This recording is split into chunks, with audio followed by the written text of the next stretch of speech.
to the Athletes in Motion podcast, From Race to Recovery, with your hosts, Tom Riegel and Kenny Bailey.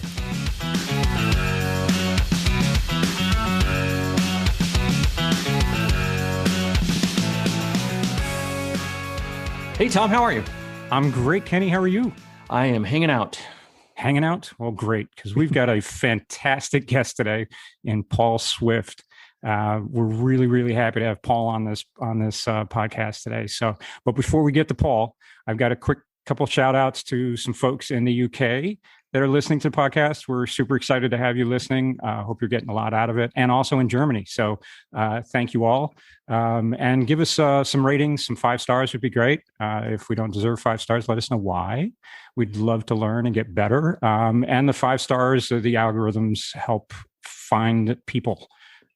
That doesn't make much sense, but anyway, it helps people find us. So in the search algorithms, that all kind of works, and then we can get through stuff like that. So anyway, Paul Swift is here today. Thank you, Paul, for joining us. You're our first video podcast. So this will go up audio and video on our YouTube channel. So we're super excited to have Paul here. Paul is an amazing 8-time national champion in cycling for the U.S. He's 15 years on the U.S. cycling team. He is a master innovator in the bike fit world, and it's someone I've learned a ton from. I first met Paul back in probably 4 or so years ago at Dan Empfield's, we call it a training camp, or it's a 5-day intensive bike fit learning session. And Paul was one of the instructors there, and it just blew our minds, the amount of detail. I mean, we spent probably 12, 14 hours a day just fitting bikes and talking about fitting bikes and doing stuff. And Paul is a product designer on top of all of his great cycling exploits. You probably know the Look and the SPD Trio style pedals. He's designed those, cleat wedges, adjustable saddles, stems, the Le Mans, the Le Mans Revmaster fitness bike. Is also a product designer on that. So he's one of the lead, bike fit innovators of our time, which is, and literally he's written a book on the foot and cleat pedal interface. And when I say literally, he's literally written the book. Have the book. Read this book all the time. So as the founder also of Bike Fit Systems. So, I mean, he's the guy, Paul. I'm so happy to have you on here. Well, we're going to try not to geek out too much on this, but yeah, really great to have you. I forgot one part too, Paul, and that's War Damn Eagle there. So I did go to Auburn University. There you go. My daughter's in graduate school there. So, Oh, very cool. I love Auburn. So, I love the South, man. The South. There you go, man. So, outstanding. Very outstanding. Cool. So I did a lot of bike riding around there, man. And it was talk about like rural. I know I'm riding past houses where the floors are probably dirt, and the names I was called and the things that I encountered, but I loved it. It was awesome. Yeah. So nice. Very cool. Well, glad to have you on. So tell us, I mean, obviously you got some speed. You definitely earned the nickname Swifty. So from the track cycling to bike fitting, was there a need?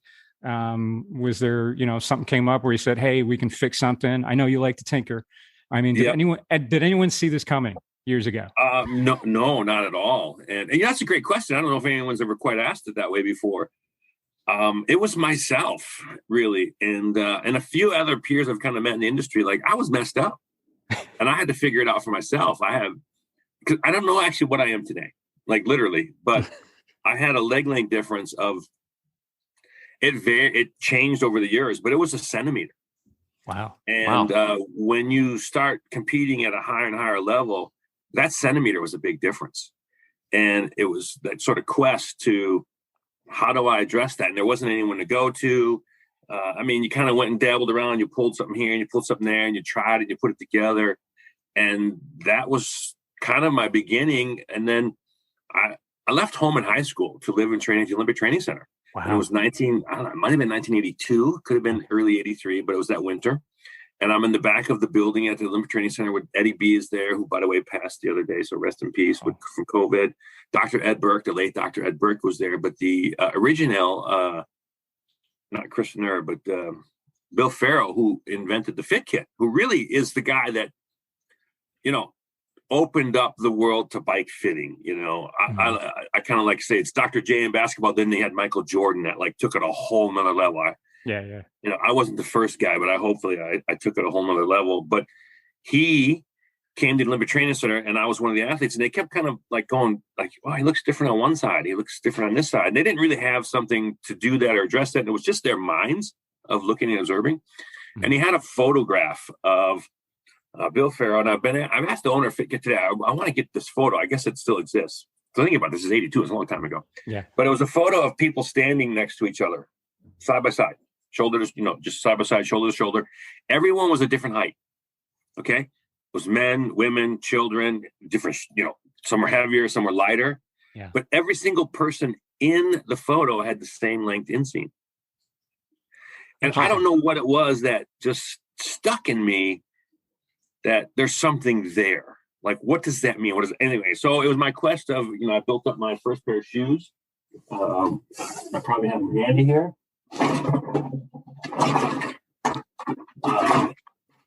I don't, but I built up my first pair of shoes that look like Frankenstein shoes I still have today. Nice. From in the 80s. Wow. And to address my leg length difference. And I learned a lot about how it has to clip in, why it has to be extended out the front. I mean, a lot of little things that, like, by the time I made a product, it was kind of, I don't want to say it was seamless, but it worked. I had figured out a lot of kinks and wrinkles along the way. It was a definite need. I mean, you had the R&D was on you to figure out, like, pretty someone else must have this problem. Yeah. Right. Wow. So I think it was that, that got me into this. I mean, my mother used to be, because I was in summer marching band, and this and that, you had to hem your pants like a perfect level to touch the laces, and like she'd, measure one side, do it, and that didn't work. And I'm telling, like, screaming at me, am I standing wrong, and this and all the frustrations. And it's great. Before my mother passed, it was something we talked about, how that life thing, and that's what I talk about cycling in life. That life thing, that frustration, how we could look back at it later and go, oh, this is why, and what it makes sense, and sorry about that. And cycling has helped me flush through so many things like that. So nice.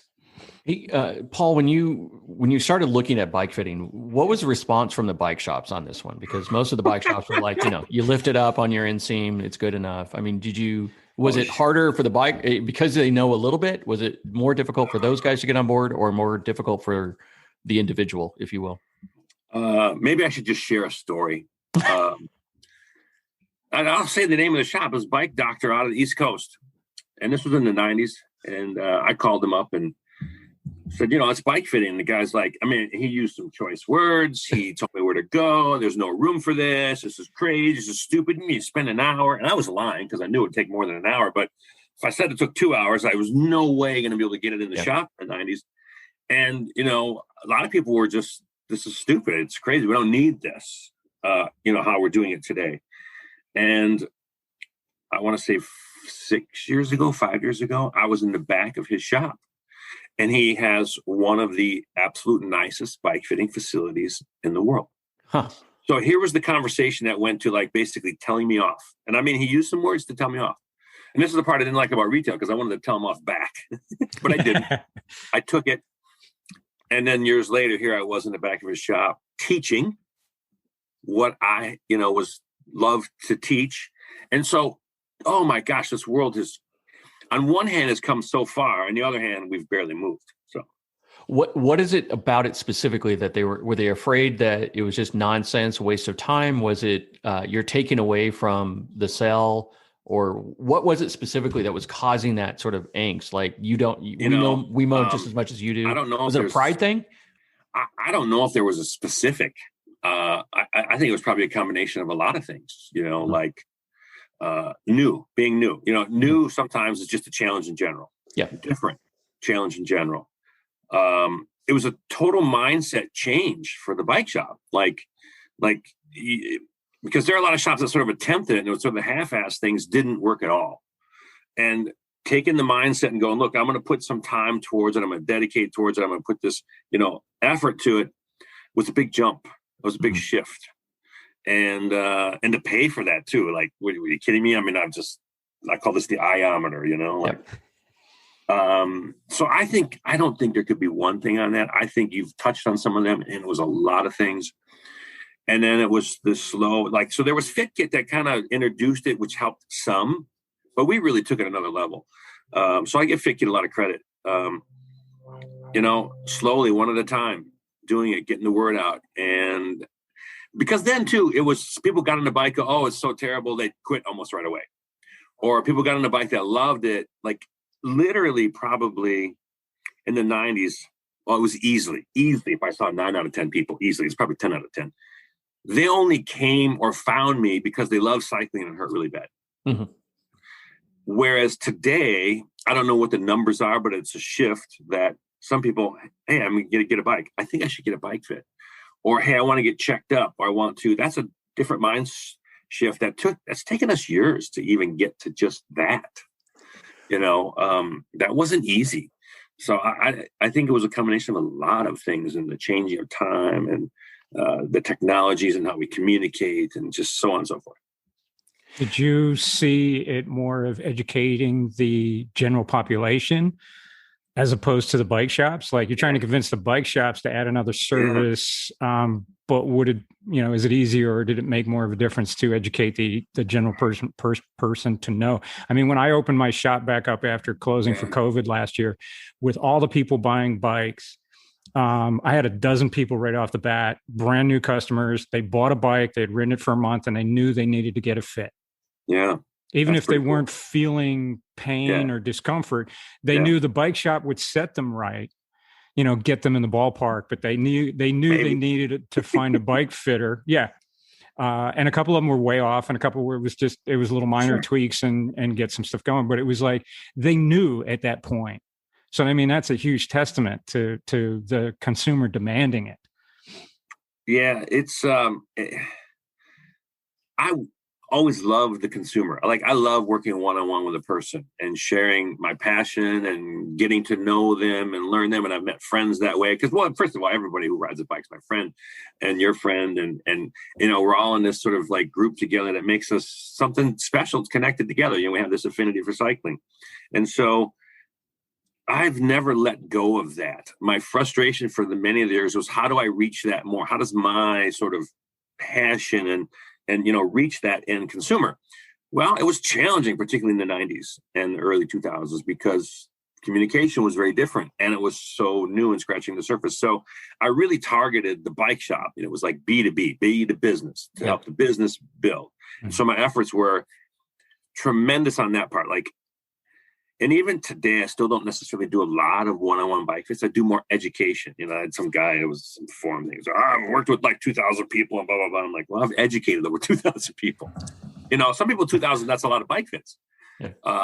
I've worked with over 2,000 fitters, and you think then collectively what they've done, if there's a few of them have done 2,000 fits, I mean, we're in the hundred thousands of people that we've reached.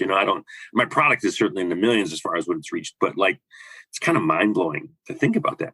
So, but today's world, it changes. I designed the RevMaster, and at the time I did that product, there was spinning, and there was only like 3-4 bikes in the industry, and the way they taught and the way the information was disseminated. So for me at that point, it was very easy to pick on, I can improve this, this, and this, and so I'm going to make it better. And we kind of blew that up. But it's a different world. I couldn't take that same approach today. And then take on Peloton. And then I've always believed indoor cycling would be part of our future. Always. I put a program together many, many, many years ago where I wanted to hook the bike shop up in the gym, particularly being from the north of Wisconsin, where in the winter, we would have these winter training sessions on rollers because it was cold as shit out. And like, you had to go somewhere with a group of people. Well, that was kind of early spinning in a way, right? Yeah. But I thought, well, maybe we could take advantage of these clubs in the space, maybe we could promote something. Well, that never happened with the people I was working with, but it would be a different approach again today on that. So then we have the world, I think, of what we're doing right now. Like, I've sat down, I was in Colorado, and I'm with a buddy of mine, Josh Wigley, and I see on Facebook, there's this horrible crash in Florida. And it's like, he's like, that's a ride I do. Oh my God, I know this person, this person, and this person. Think about that intimate connection that 10 years ago we didn't really have. 20 years ago, we certainly didn't have it at all. you may have heard about a crash. You may never even heard about the crash. And so I think, I can't tell you how many people I meet. I'm 55 now. Like, you're not riding a bike outside anymore, the wife will say, or whoever. Or, I feel so much better on trails and stuff now. And I've ridden a bike forever. So I thought there was a shift that was going to come. Who knew it was going to come this big? No way. I had no idea on that. And Peloton has to get credit for that. Spinning was certainly in the right place and the right deal. I do some work with Spinning. I licensed some products to them.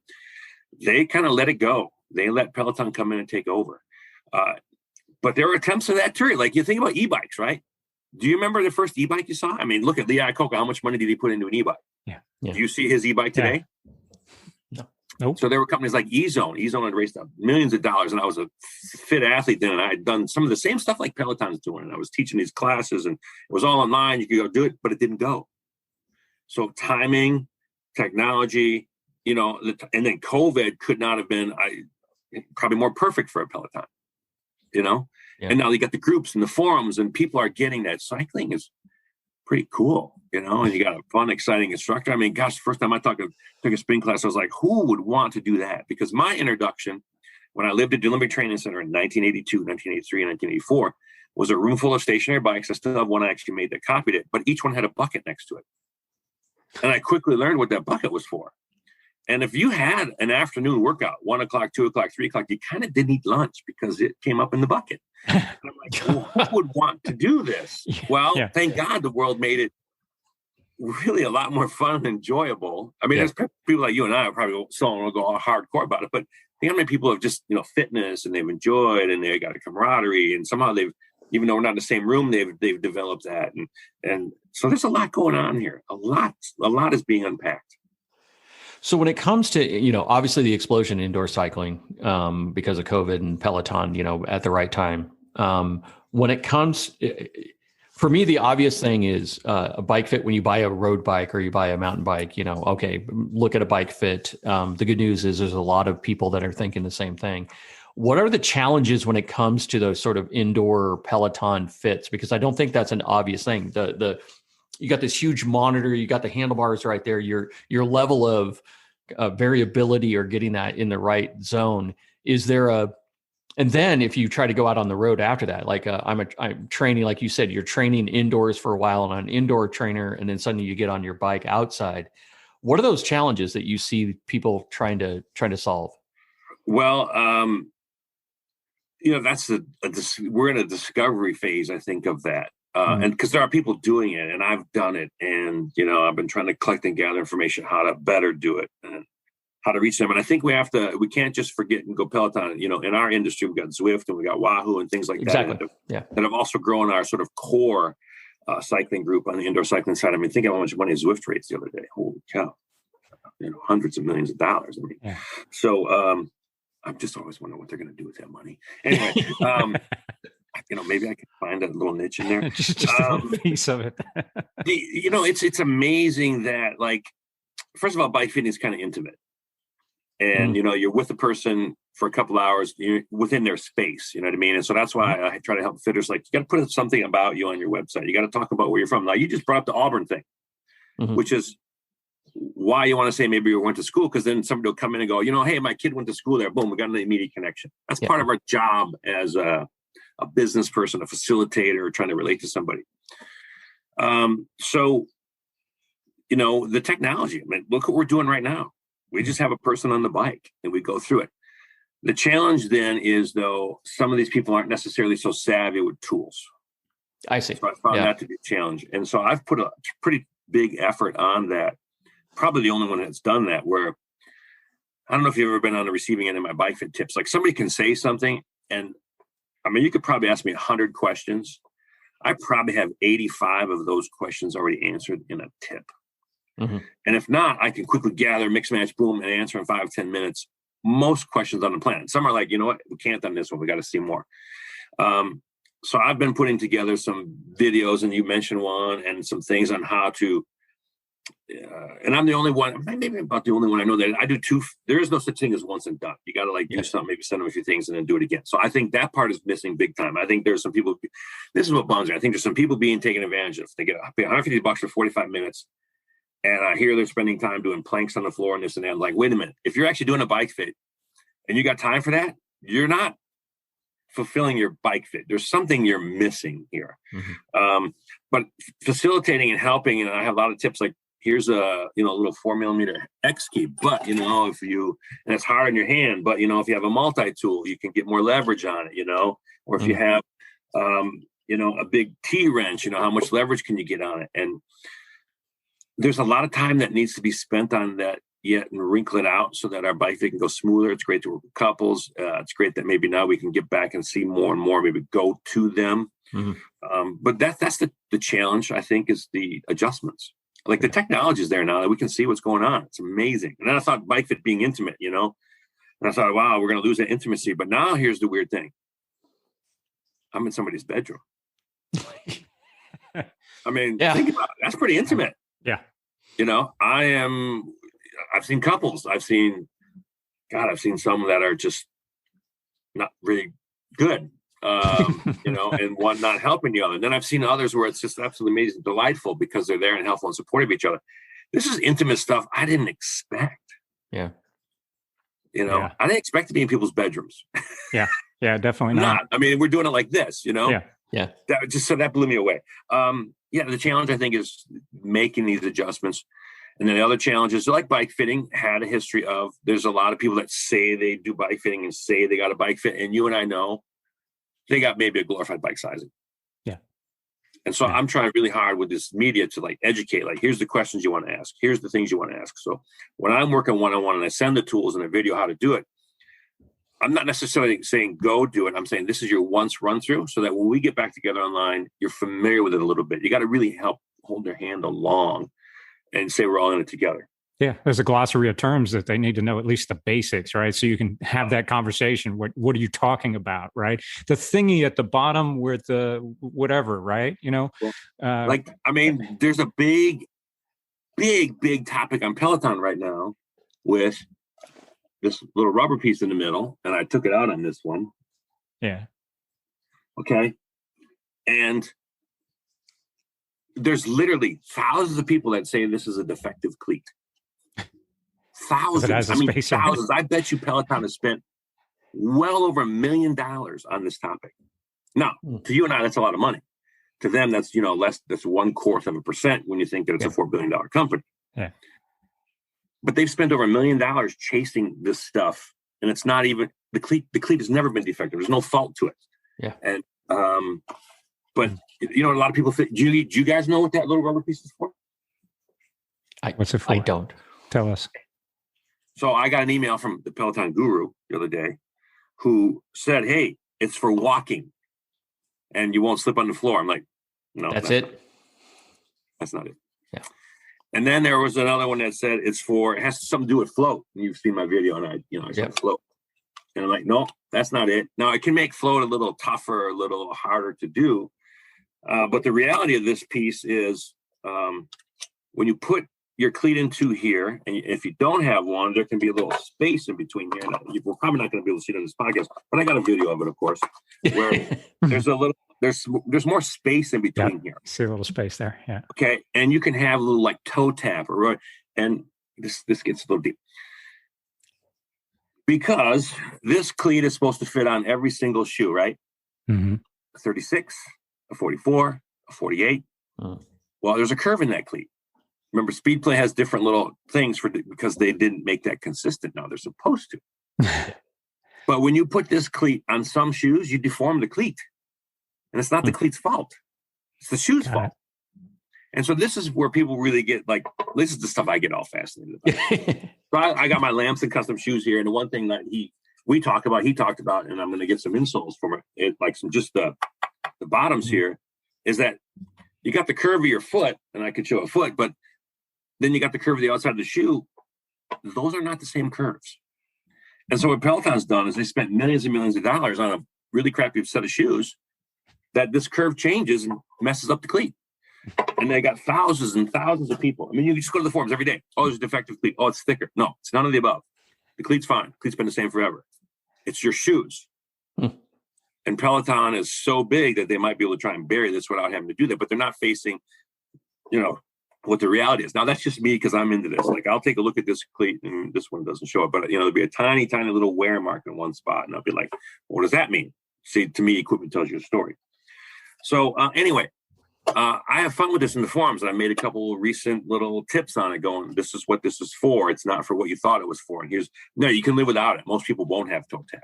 Yeah. But I've made the video to show like you can make noise by taking this out, Okay. So it's annoying, but not necessary kind of deal. Yeah. Well, and that's what's kind of interesting. It can be necessary. Well, then here's the other one. It depends. So then here's the other one. Like, well, think about it. You and I, most of us, this cleat, even though this is an older style, like we didn't.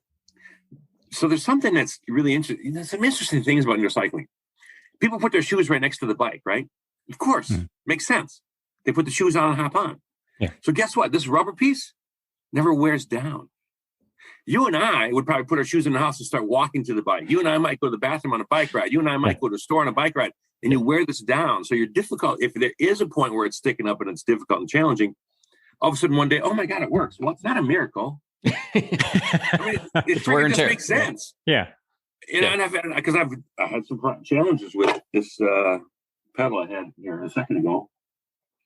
And this pedal, I patented this here, and so they have a little gap in theirs, and it's kind of hard to see where it is. But like the square one would catch in the gap, the little rubber piece. Yeah. Well, as I'm working with people, and it was the smaller shoes again because of the curve, and Shimano's guilty of it, and certainly the Peloton shoes are really terrible. But people look at a shoe and say, how does it fit? They don't look at it and say, wait a minute, that shoe also has to put a cleat on it. That shoe also has to work on a pedal. See, they don't know the synergistic part of it. And so I'm working with this club that was having a lot of clip-in issues, and mostly clipping out in this one. And it started to kind of go away. And I'm like, well, yeah, because these indoor people at least walk from their car to the class. And so you do that for a month or two. Wear it out. You start to wear down the little rubber piece. All right, now I'm getting in the weeds here, but that's to give you an example of where I go with stuff.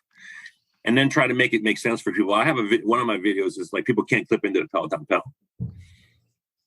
They all think it's the cleat. No, it's because they all have a Peloton. Almost every single person fits an exact demographic. Almost every single one. Now, not all of them, because as we know, shoes aren't necessarily always consistent. How much do people weigh? All kinds of other factors. But I can duplicate Peloton's problem probably 990 times out of 1,000. But just putting these demographics together, look, you're going to have a clip-in problem. In Peloton, I mean, people bitch every day. Wow. Every day. I just try to come in and help. So I've had, I don't know, like 4,000 people there. Like, well, thanks for helping. That was that easy. I'm like, yeah, well, but that's the problem. It's a hack. It's not actually to fix. Yeah. So if someone's trying to get a fit, right? They want to get a fit, and they don't want to find those fitters. How do you know you're getting a good fitter? What are the 3 or 5 questions that you need to ask? And then what are the red flags that tell you maybe I should keep looking? That's a good question. So I have several tips that I put out and on the forums, and I'll show, like, here's the 4. There's actually 5 cleat adjustments. You have a leg length. Make sure your fitter can talk about each one, tell you why, and then there's also this aspect of it, which is interesting because tilt and angle, if you just take the pedal and you flip it over and you look underneath on the inside, right in here, you'll almost always see pedal wear. And that'll tell you about the tilt and angle of your foot a little bit. But right there, you're going to lose 9 out of 10 fitters. Yeah. But they don't know any better. So they're still going to go with it. And then there's other things to look at. Like, so I just put tips together and I go, did they ask this question? What did they say about that? And they're like, well, they didn't. I collectively, maybe we can try and reach more and help people get that information. Because I've kind of shifted from trying to be right to like try to share help people, because there's too many of them. We don't have enough of us and you to help guide them and to find somebody that can address all these things. It's not an easy one. What do they look for? Like, when we talk about a regular bicycle, I mean, does the fitter have a screw kit? Well, what's so important about that? Well, if they don't have a screw kit, that means they probably never mess around with the cleats. Yeah. Well, guess what? It's only the most important connection to the bicycle. It's the only place where you lock in. You can stand, you can sit, you can move around on a saddle, you can go no hands, you can move your hands. None of those places are locked in, and they're not the one that's moving 80 times a minute, minute after minute, hour after hour, week after week, blah, blah, blah. So it's extremely important. Where I push fitters now too, with like, you have a saddle changer. You know, even though I spend a lot of time with the feet, I spend a lot of time on all the interfaces. And the saddle changer, I have seen, well, first of all, it's easily 19 out of 20 people, if not 49 out of 50, if not 99 out of 100, are on the wrong saddle. Yeah. I mean, it's that simple. It's also like with cycling shoes. I kid you not, when I measure width, I'm not lying when I say 50% of the people are on too narrow of a cycling shoe. All you got to do is take your insole and step on it, and you can show that. But the world's this. I mean, we're fighting some big stuff here. If people say, I have this problem, and I show this little illustration, like, oh yeah, exactly it. I'm like, what? Because I was kind of watching you. Well, no, you're not alone. Like with saddles and choosing saddles, and I think a fitter and a place, there should be the saddle changer everywhere. Why? Lots of reasons. You can change saddles quickly. What's the big deal about that? Well, you ever go to an eye doctor? One of you guys I know did, at least. I'm trying not to use my glasses. But what looks better, A or B? You know? Yeah. And did you ever notice the doctor never goes, hey, what looks better, A? Excuse me, I'm going to go to the bathroom. Yeah. Come back in, B. No, they go A, B. And they do it super fast. And sure, time is money, but the brain works better that way. Yeah.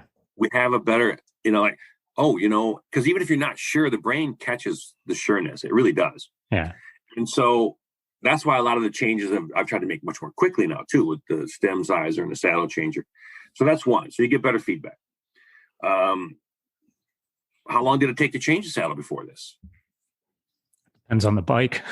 Depends on some of them are super complicated to get that saddle. Or they just flat won't do it. I mean, that's one of the things is some of them have gotten worse than the 10, 15, 20-minute one from years ago. Yeah. Some are faster. But by the time you're on your third saddle, I think the first one was good enough. Exactly. Can I take you through 40 saddles, 50 saddles? Yeah. Now, the interesting thing about that is you don't have to be a bike fitter. What I like about it is the consumer can do that. The person in the shop can do that. And I'm teaching bike fitting without them knowing it. I'm teaching by feel. The other one is I may have changed more saddles than anybody on the planet. I don't know. If there's somebody that's done more, they've done a lot. That's cool. But when I brought the saddle changer to the market, where the saddle changer, just so we could clarify, is like you can flip a lever and take a seat off, flip a lever, put another seat on. And so you can put this on a stationary bike or something and just boom, you can get on and off and try different saddles, which is you go to a shoe store, get your foot measured. Person comes out with a box of shoes and go, this is it. And you walk out. No, you usually put the shoes on. Yeah. You usually walk around on it. How often is it actually the first pair you get? I've been in a store where I have 10 pairs of shoes out already. But with saddles is even more personal, more intimate. It's a very intimate part of our body.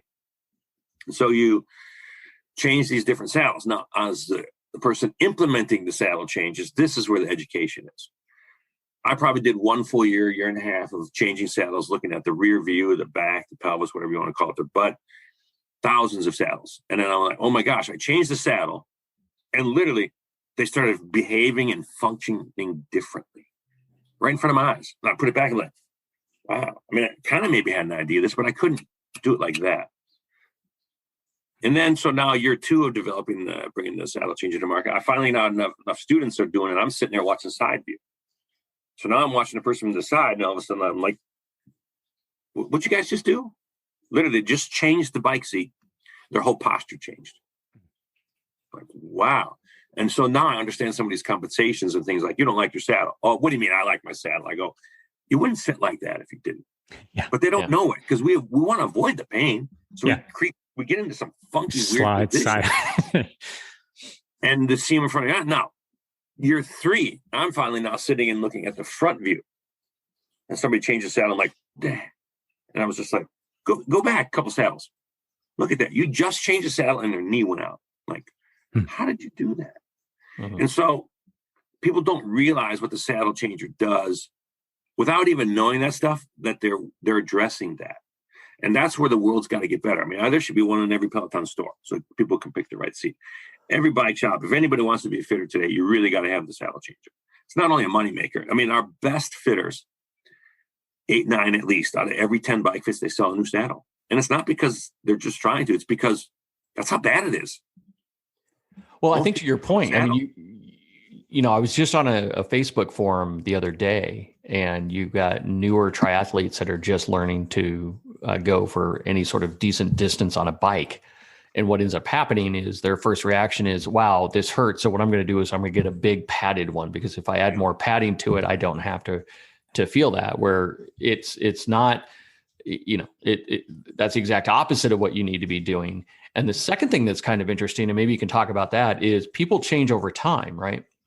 You get stiffer as you get older, or if you get less fit to more fit, or more fit to less fit, that bike fit is going to change. When I was racing, I had a much more aggressive style than I do now. And if I'm on a tri bike, I'm in a much different sort of posture than I am on a road bike. And especially, as I got older.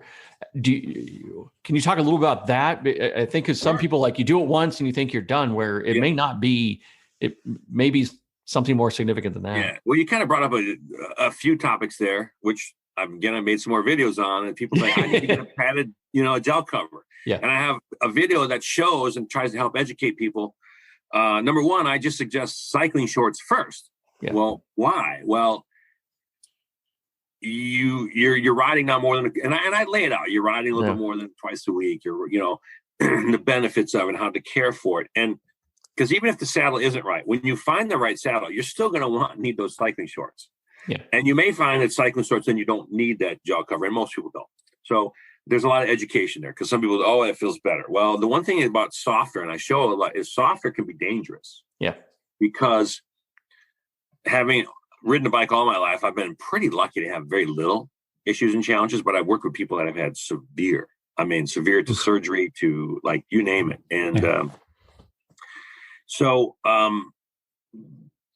it's trying to separate yourself from the anatomy, point to the saddle. Where's the pressure? Well, neither one of us want it front and center. We want to have it a little bit further back. Sometimes I pull up the pelvis. Sometimes I pull, different things to help bring them along in that category. Because the one thing about numbness is something that can creep up on you. So it's not that I like pain, but if, like, that saddle hurts, you get it off right away. Yeah. You should anyway. Yeah.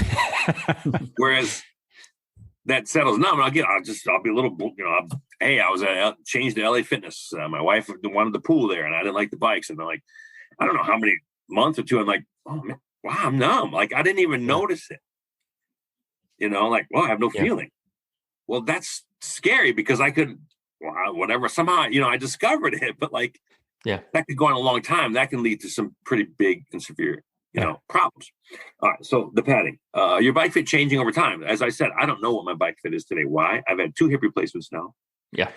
December 19th, the truck ran a red light and almost killed me, and pushed my car over 100 feet that way as I was traveling this way. And my body has changed tremendously. And I don't know, this is one of my right playing sample shoes with a leg length shim in there, but it used to be a much bigger and more aggressive leg length shim. We're still trying to figure out what I do with my walking shoes. Working out was a challenge for me, getting shoes to fit. I mean, leg length's a pain in the butt, man. And I need a good fit again. And I used to be now the cat's out of the bag, but in my classes, and you hadn't been to this one yet, but we have the advanced class called Hell on Wheels. Oh, yeah. And so I talk about this guy I fly in as I'm teaching the class. And I'm getting on the phone, we get angry. I was like, I got drunk last night, and I'll go to the bathroom and I have my clothes underneath me. I said, well, I've got some good news and bad news. The bad news, guys, not showing up. Good news is I'm going to be your fit. So I don't think I'm that anymore, though. I think I was probably one of the most challenging fits out there in the world. And I've changed now. Yeah. And I've lost a lot of weight too, by the way. So you got people that get in better shape. Yeah. My God, the saddle's way more comfortable. I like leaning forward now. I like, it was funny. Here's this guy, category 3. Oh, the pro uses this saddle. I'm like, there's lots of, first of all, the pro might be getting paid. Probably only weighs 140, 150 pounds. Exactly. Probably putting 300 watts into it. So the more watts you put into it, I explained to 2 people, is like, by the way, if you had a scale under your butt, it would weigh less. And by the way, indoor cycling versus outdoor cycling, if you have a scale on your butt, which one weighs more? Indoor cycling. Yeah, or indoor. Okay. Indoor cycling. Yeah. Really? Okay. So you weigh more. You put more weight on your butt indoor cycling than you do out. Okay. And so why do some people have one on the other? Well, a lot of people say, like, hey, you need to add some resistance. Well, that's not my answer to the question. I go, well, this might be a little more complex problem than we think here. We might have to give every aid we can here to help with the situation. So there's some education along the way. But yes, changing. People have an injury. I've had 2 hip replacements. My last hip replacement surgery was October. Things were going pretty well. I could finally work out and get a sweat, and then boom, a truck almost ended my life. Big changes. And so you got to relook at it, and it's not a once and done, unfortunately. But I do also look at it from this point. It's a snapshot in time. That's just a snapshot of this time now. Yeah. Yep. I know when you're buying your first tri bike, as the newbie triathletes get out there and they want to make that next step up and buy the aero bike and get in that position. It usually comes with a standard seat that used to be the Physiques. That was the seat that all the pros had. So that's the one. I had one on my first tri bike that came, most uncomfortable thing on the planet for me. It just didn't work for me at all. I don't know how they got on the edge of that long nose saddle. I was like, really?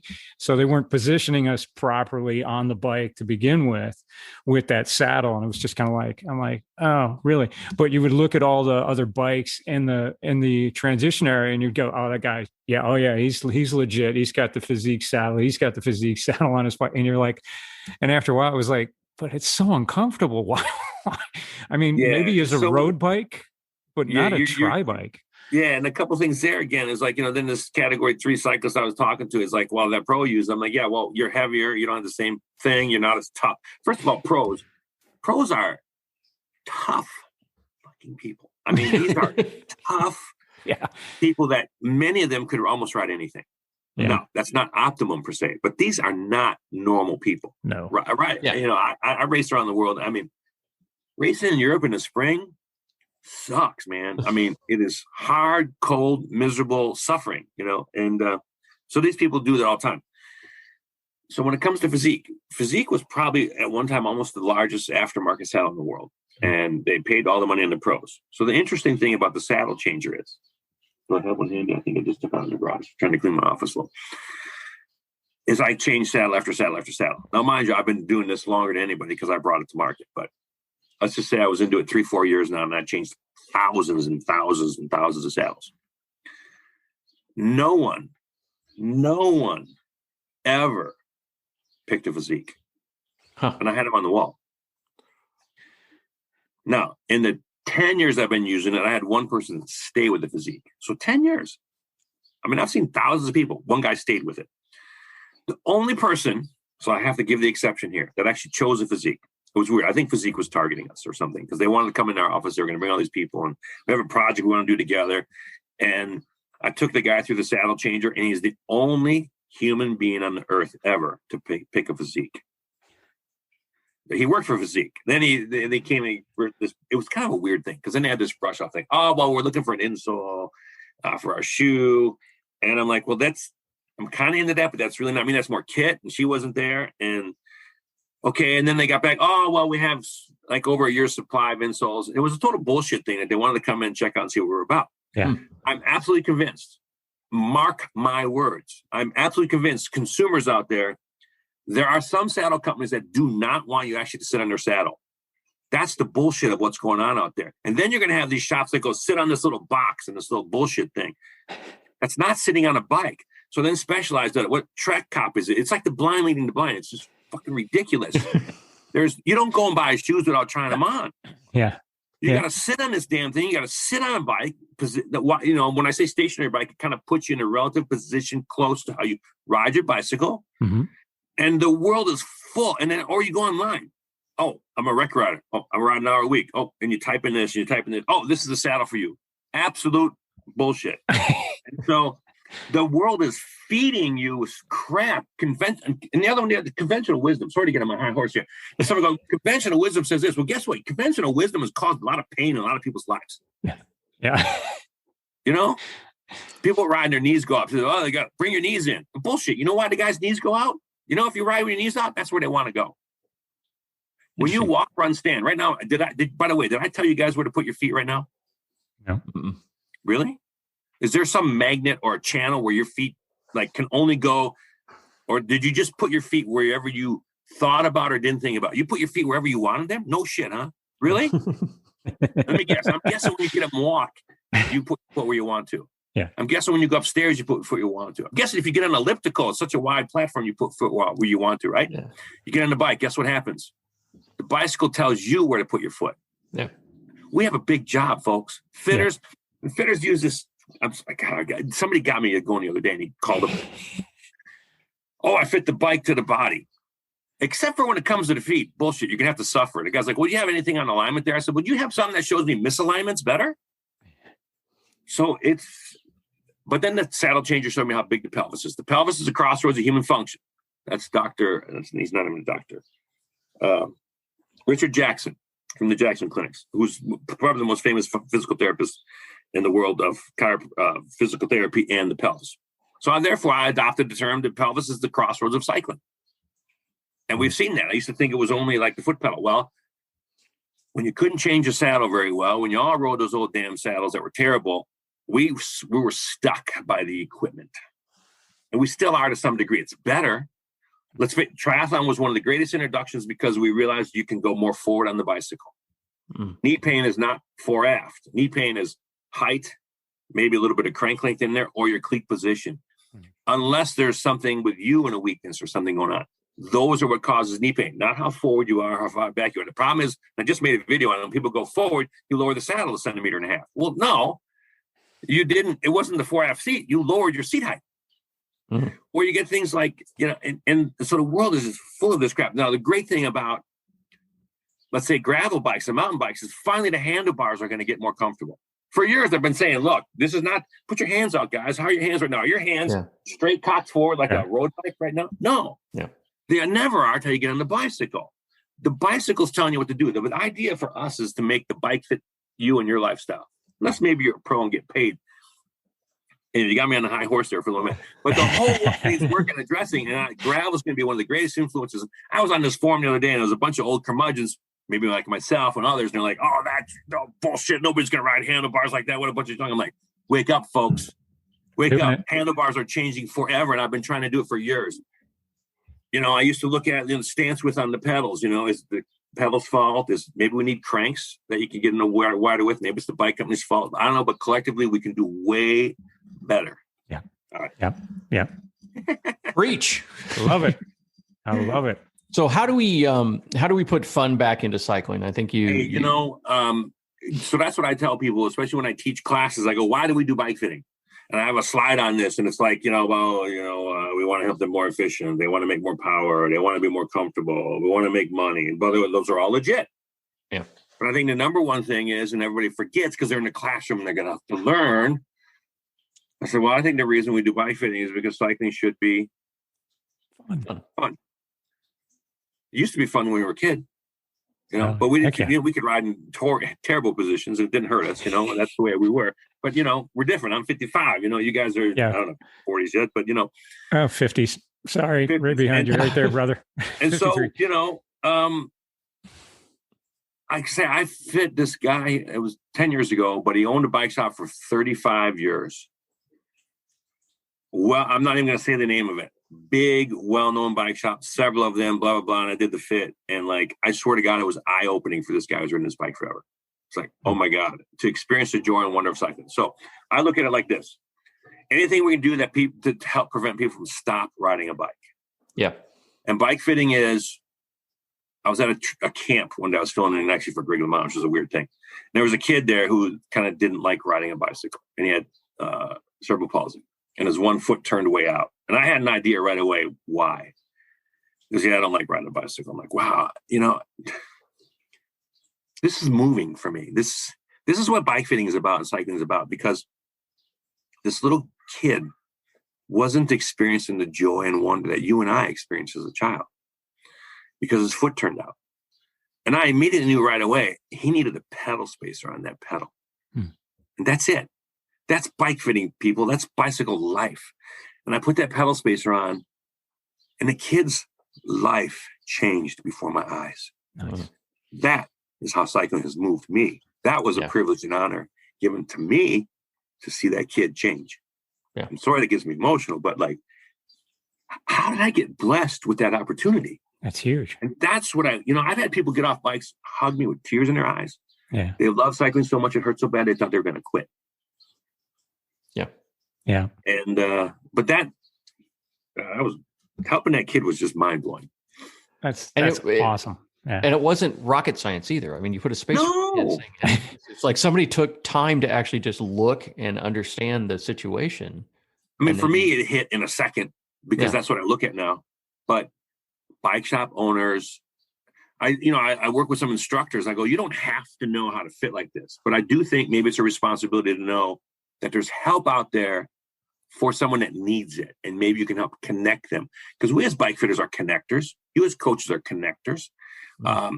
I've got to work that up here in Spokane. I'm still, I'm going to probably start traveling and teaching again. But like, people would come to me like, oh, I want to do my first century. Well, when I'm in Seattle, I'll be like, oh, this is a great club to hook up with. They will help you get ready. I'm a connector. I want to start racing it. I think I need a coach. Here's a coach. Yeah. I like to ride over here, but I ride in these roads. I'm like, you know what? Here's how I learned to get around that construction. Here's how I avoid that road now. We're a connector. Mm-hmm. We do these things because we're, a couple of hours, we're with somebody close by. On the Peloton's constantly like, oh, man, I can't pedal at 80, 90 RPM. First of all, you don't have to. You can pedal 50, 60 RPM. Mm-hmm. That's okay. Yeah, it's okay. Yeah. You're pedaling. Sorry to do that. Yes, you don't have to pedal at 100 RPM. But I also I'm going to make a couple of videos on show you if you want to increase that. I'm going to show you some ways. There's a lot of bullshit ways out there. So I had this guy the other day. Oh, riding rollers makes you better at riding a bike.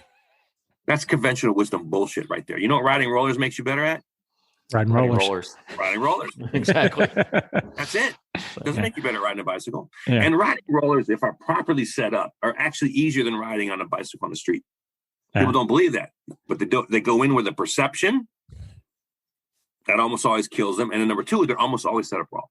Yep. Once you get rid of the perception, you set them up right. The laws of physics say you can't fall off. Now, we as people break that particular law, but it's something in our head that does it. I had a friend of mine, he's 60 something now, nearly died once or twice. And he's like, man, I'm afraid to ride a bicycle. I'm like, dude, you're not afraid to ride a bicycle. And you know how to ride a bicycle. You remembered it. But I'm guessing here's your fear. Getting on and off or stopping. He's like, yeah, that's it. Because I know once you start pedaling, you're fine. Back. Yeah. I said, so what we got to do is we got to break this down. Dude, we're going to find a curb. We might not even go pedaling today. We're going to get on and off the bike, put your foot down. All right. Now we feel we're comfortable with that. Maybe we'll switch it, do left foot, right foot. We're going to pick a target where we see where it's easy to stop. And we're going to just go from A to B. And we're going to get rid of that, address that fear. Yeah. This is the part I like about cycling is I had this lady who was a marathon runner and she wanted to do her first century. She didn't think she could do it. What do you think, guys? Yeah. If she can run a marathon. She's got it. Yeah. I think she's got it. She can ride a century. Yeah. This woman, though, however, went slower downhill than uphill because of fear. It's my wife. My wife does the exact same thing. And so I took her, and this gal I knew, and she's like, Paul, you're the one that can help her. So we get together. We go ride in the parking lot and do a couple little, just, riding in between and out of whatever. And she's like, why are we doing this? Like, well, just to be more comfortable on the bicycle and this. And then finally I rode over into the grass once and she stopped. She was, why are we doing this? I said, well, you never know what's going to, the road or a detour or if there's an accident, you got to get around it and just to become more comfortable on the bike. And this lady was charming. But she had these blocks, and anyway, she goes and rides the Solvang Century. There was a detour where, I don't know, was it a half mile, quarter mile on gravel? Yep. And she calls me up. She goes, my friend was terrified and I was just fine. But that's what bike fitting is. It's everybody thinks it's just this little, whatever. But, so I want to show people on the Peloton how to maybe pedal more smoothly if you want to. You don't have to. But a lot of people think it's not okay. A lot of people think it has to be this. It can be any bicycle. I had a gal come in. I was watching this because I grew up poor and saddles are expensive. And this gal, she's a fitness rider, rides 1 to 2 hours a week. tennis shoes, clothing, and she goes, I got $65 for a new saddle. Well, what would any bike shop do? Go buy the maybe $75 saddle and raise her up a little bit. Go, this is the one. Yeah. No, they took her to the saddle changer and all the different ones. And she goes, this is it. And the guy looks at me and he's like, well, it's $105, And I sat there and I was intrigued because I don't like upselling because I know what it was like to be very poor. But I want to properly sell and I want to. And she thought about it. Finally, she goes, I'll take it. That's when I knew that product meant something because it wasn't about selling more expensive. It was about getting the product that she would actually use and enjoy on her 1 and 2 hour bike rides and maybe only do it 20, 30 times that year. So if it's 20 times, that was $5 a ride for 1 year. Yeah. To do that. And that's where when I want to work with the Peloton people, it's like, just get them the right shorts, the right. Small things. And why I thought the indoor and outdoor world should blend, because now there's groups like Peloton Road Riders. And I remember people in the spinning class, they go to the instructor, oh my God, this is great. I think I want to ride my bike outside. And the instructor goes, oh, that's great. I'm like, here's a chance, here's an opportunity. But there wasn't anything in place to help that person go outside. I can't tell you how many people work in the Peloton forums like, hey, I want to get a bike outside now. Like, and they're in their 50s or 40s. Like, you know what? The gravel bike is awesome. Yeah. Because we don't have to. I mean, like, slicks on it or whatever. Like, I don't have a road bike anymore. I have a gravel bike. It has road tires, or I put on my gravel tires. Yeah. I mean, it's just beautiful. Those are the connections that we all need to do more of. There's a specific bike fit stuff I like to talk about, but I want people to just experience the joy and wonder of cycling. So I have to geared towards that. I have to ask you, because I ask, physical therapists this, and I ask people that are experts in their field. When you go to like a park or you see a bunch of people riding a bike and you know that they're doing it incorrectly, does your brain like explode inside? Because I know like physical therapists will see people running that are like, do you have this like, I can help this person? I don't know. Is that something that you can never turn off, or is it something that you're always like, you point out, not in a bad way, but you're like, well, that person could really use that saddle being dropped a little bit. That person, does it always happen that way in your head? Not always. You can let it go. I think because it hit me once where I had to let it go. Okay. And I learned to, but I often will find a subtle way to maybe approach or talk about or show, because I've had it where it wasn't receptive. People don't want to hear, and because I'm not Mr. Tactful and graceful. Okay, I shoot from the hip. Yeah, freaking accurate from the hip, but I shoot from the hip, and people don't like that. And so I realize there's my personality too. Yeah. Now my wife's a physical therapist, and I've heard her say to her head, "I'm not working. But I think that's the beauty of it, I mean, we're blessed to have that knowledge, and if that's a challenge of it, I know when I was, my bike fitter, my physical therapist, he also ran the bike club that I raced for, and he would be sitting behind me like on a climb. And all I can think about is this guy sitting behind me. Like, is he thinking like, how is he working? Because when I'm following him, he's an absolute, like, he is just solid on the saddles, not moving, great cadence. And then he gets behind me and I'm like, oh, am I doing this right? What am I doing wrong? I don't know. It's kind of a funny thing. Not everybody is. Yeah. It's just that weird sort of, and not everybody is. And I raced at the elite level, and I'm just going to say his name, Thurlow Rogers. I don't, that's a big name. And maybe you've heard, maybe I haven't heard, race pro for many years. And I remember I finally showed up at Eldorado Park in Southern California. I'm like, I heard Thurlow Rogers is going to be here. I just wanted to meet him. And I wanted to be in the same race with him. Wow, it was pretty cool. I'm like, well, where the hell is he? And the guy's like, he's right next to you. I go, he looked like shit on the bike. There's no way this great cyclist could look so horrible. Yeah. And it's like, you know what? People come in all shapes and sizes, man. And like, that came up the other day in a forum. Like, oh, that's just one cyclist. Well, I just popped out an example of, like, not everybody looks great on the bike. I didn't look necessarily great on the bike. I spent years. I did ballet. I did all kinds of things to become more graceful, but I was at an elite level. Screw that. I'm sitting in a bar one day. I'm in Southern California. I'm down in Balboa Peninsula, and I'm there at a bicycle training camp, with the U.S. cycling team. And I decided to go to the bar and have a beer. I'm sitting next to this old surfer guy. Do you surf? I'm like, nah.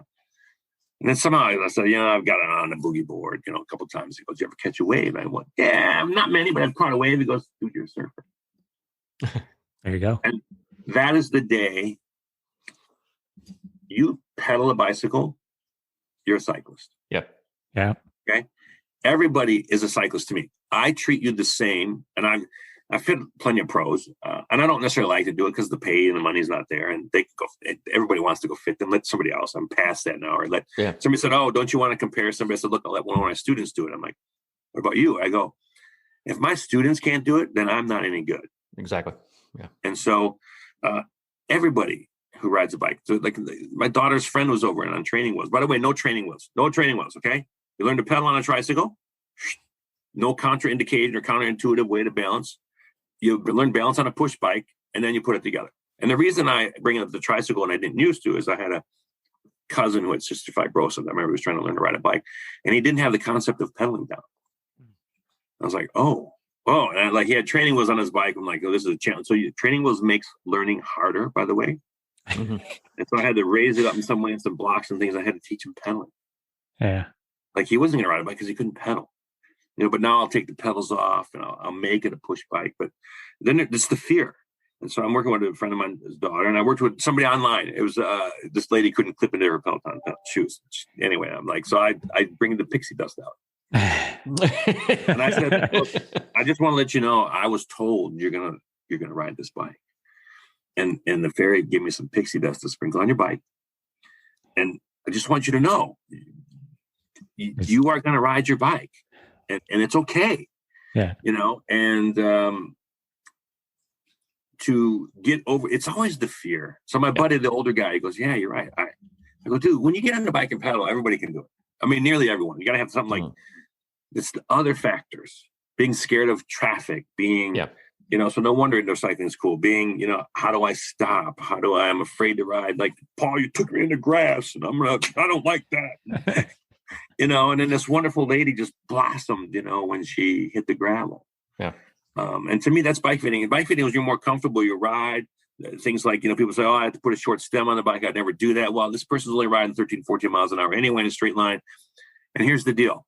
I think a good bike fit means you control the bike better anyway. Because a poor bike fit can add to less comfort as far as just dealing with the bike. So you get good bike fit, you eliminate some of the stuff that's hanging on. Like bike fit cycling is supposed to be enjoyed. I remember the first time I rode with my girlfriend, but my wife, eventually to West Seattle, and it was a beautiful sunny day in Seattle. Imagine that. And it was a new bike, and I remember, I don't know, 17 years ago, I remember my wrist hurt. That wasn't supposed to be about that. So it was supposed to be about me having a good time with this gal. So people say, what's cycling supposed to be about? What's bike fitting supposed to be about? My definition is pretty open. It should be about whatever you want it to be. Like, what do you mean, Paul? If I'm riding to the coffee shop with my buddy, I want the ride to the coffee shop to be about me and my buddy. I don't want to be worrying about a gear or something not working right. That's the mechanic's job, by the way. That's why I remember I'm a connector and a message. Like, we got to work together. I don't want to be thinking about, I remember I got a brand new bike and I took it out of the box to the center, took my hands off when I was in the ditch. Well, the headset was messed up. Well, the mechanic part needed to be done. Cycling should be whatever you want it to be. In other words, if you're racing at the pro level, it shouldn't be in the way. It should only be the vessel that you're on and you get to do. If you want to ride to the coffee shop, you want to ride to wherever. And the other one is like, oh, Paul, you're a comfort fitter, not a performance fitter. I said, no, it's bullshit. Because in order for you or I or anybody to ride to the grocery store, you have to put in a performance. You can't get there without performing in some way. You have to put some effort into it, or you don't get there. And then I have a lot of people that think too much too. And then depending on the client, I'm like, look, your job next month before you come back, don't read the internet. Stay off the internet. Here's another conventional wisdom. What am I supposed to think about when I pedal? I'm supposed to pull, supposed to scrape, blah, blah. Bullshit. There is no such. Just pedal. I've done it for years. There's no such thing as that. There are ways to help smoothen it out if you want to, but there's no such thing as this. There's no data that suggests you pulling the pedals that makes you any better. None. There's none that's saying scraping about it. None. And they talk about this shit all the time. So I get a guy who is sometimes a gal, but usually it's a guy. It's just talking. Finally, look, stop. Put your tennis shoes on. And I go grab two bikes off the floor. And I go for a ride side by side. And I get down to the end of the street and I stop and I go, oh my God. I talk the whole way, which is pretty easy for me, as you can tell. And so I stop and I'm like, oh my God. Like, what's up? I go, we went from there to here. And the guy's like, yeah. I said, guess what? I never thought about pedaling once, but somehow we got here. That's what cycling's supposed to be. Yeah. I was about the conversation with the guy and engaging, getting him to disengage, let go of the bullshit to enjoy cycling. Yeah. That's what drives me. Yeah. And so that's why I make all these little tiny videos and things all the time on just people to let go of the crap. Conventional wisdom crap has held us back. Yep. You know? And that's, I mean, it goes right along with what we've been doing with this podcast is what is an athlete, right? What is a cyclist? Someone who gets off the couch and does something, right? You just get on a bike and you're a cyclist. You pedal a bike. I mean, when I designed the RevMaster too, I designed it that, hey, you can back it up to somebody who's on the couch and they just make them put their feet on and start pedaling it like it's a recumbent. Yeah. Like I give no excuse for people not to ride. Yeah. I make it like, I mean, my biggest thing right now is a project that my kids jiu-jitsu. Like I do stuff in spinning. And so I got a couple bikes. I put it in there because, you know what? I was tired of parents sitting at the sides going like this all day for an hour. Like, no, so I got 2 spin bikes there. You can watch your kid and pedal at the same time. There you go. So I'm always looking for an outlet or a reach. And that's, to me, screw about, you know, I'm good at fitting or I want you to be, and I'll help you. Anybody that wants to, like when I help somebody, it's like, because some people say, oh, what about this system or that? So I have a retool. So, well, if you have a retool and you come to me, I'm going to show you how to fill in all the holes. I'm going to have take advantage of the good parts of it. And then I'm going to try and fill in the gaps so that you are like as complete as possible. Now, if you have to compete with a retool down the street, I'm going to show you every problem there is with that thing. And it's only a tool and this and that. And I'm going to try and make you complete. I don't care. I want you to be the best fitter you can. I will give you everything I got for that. But I've learned more and more, and that's why I've changed my approach a little bit. A lot more social media with like, I'm going to go in and I'm blessed. I get great reviews. Not everybody becomes a great fitter though. Yeah. And so I want to work more on those parts. Like, how about if they're pretty damn good, but their business is good, their connection with people is good, and then that will come because there's still so many bad bikers out there. So many. Oh yeah. You know, all the time. So what are the social media channels that we need to find you on? Ask the Fitter, man. There it is. Since I sold bikefit.com, I just went with Ask the Fitter. Perfect. I love it. I'm on Instagram, Ask the Fitter. Facebook, I hang out in a lot of Peloton forums, but Facebook is Ask the Fitter. My website, Ask the Fitter will go to my page. It doesn't say Ask the Fitter yet, but it will go there. And I'm just here to you know, work on that stuff. So I was going to show you, I developed a pedal that like, it does tilt, it does rotation, it goes up and down, it goes in and out, you know. Okay. But like, so what? You want to get on this pedal and go. So I've done a lot of the research and things to like get it down to, it's like someone said the other day, it really hit me. Someone said the genius is if you can make something that's, first of all, it's just not complicated, but so the average person can understand it. That's my focus. I want everybody to experience the joy and wonder of cycling. I want everyone. Has cycling ever moved you? Yeah. Share one quick story where it's moved you. I've shared a few already. As a couple, actually, I do a lot of work with the MS Society and their bike MS, right? So we have family with MS. We go out, we ride. We have a team that's done it. We ride with people who have MS, and they ride, and getting them out there on their bikes, getting them comfortable, getting them set up, and going through this. It's just, we've been doing it for 15 plus years. And we're now doing rides across the country. We're doing it in a couple other spots. I'm looking forward to, now that I'm out here in Tennessee, we've got Jack and Back. We just did the LA ride again for the 15th year, but getting people out there. Actually, there was through a contest, we actually gave away an iZip e-bike to a woman that has MS that was struggling a bit, right? She was having more challenges and she wasn't being able to cycle the way she wanted to. And the activity helped her body respond much better. So we actually got her the iZip bike, gave it to her. She went out on a ride, took some pictures, thanked us. It blows my mind every time that we can get somebody to be active, and that active lifestyle helps with, diseases that are really trying to keep you down. And cycling is one of the things that a lot of people can do. And I could share all kinds on it. I don't want to, steal your thunder, because that to me is cycling. Yeah. Kenny, it's a community. Give me something that's moved you, brother. Yeah, I think it's a similar story. We actually just got a Facebook post, like one of those, like, hey, 10 years ago you did this. It was a similar thing. We rode across the U.S. for Team Will, was to raise money and raise awareness for children's cancer.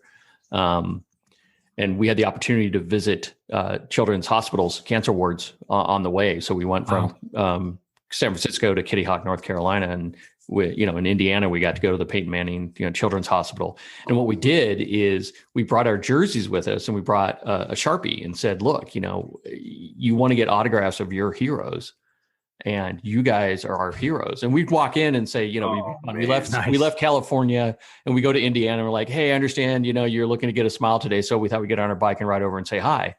And we said, "You guys are really our heroes. If you can, could you sign the back of my jersey?" Nice. And they would take a Sharpie. And first off, the idea of riding on clothing is a little, unusual, right? It's like, "Oh, can I do this?" Like, absolutely. And on the back of our jerseys, we had signatures of all the kids that were nice. That we were able to do that. But the thing that changed me was, we had badges of the kids we were riding for, and one of the kids that passed away of brain cancer was the same age as my son and would have been on the same soccer team as my son. And I had him clipped on my handlebars, and I'm riding up in Colorado. We're going over the Loveland Pass, which is 11,000 feet, and it was a day, right? It was a day. And what kept me going was, when I'm done, my pain is when I get off the bike. Like, this kid had no choice, right? Yeah. Day in, day out, 24/7, he's dealing with pain. And this gets me emotional because I can just get off my bike, and that's not fair, right? Yeah. Well, I'm a survivor, and I don't. Yeah, those are great stories to end on. And I suggest all newer, especially aspiring fitters, to get involved with a charity, to get your stuff out there, but to get that movement and feeling. Because look, I've raced all around the world, and people ask me about moments. They're not bike races, and I've won some cool stuff. Yeah, and so I shared with you what really it's cycling, and I typically fit somebody who has cancer, does something I don't necessarily line up with the group because I've been around a while, but girl went to high school with and did her fit because she has cancer and she wanted to go raise money. And a guy that owned the local 9 around here, and whatever, he just got moved one day by cancer, and he has signatures on his helmets, and he raises money for it. And so I do his fit for free because,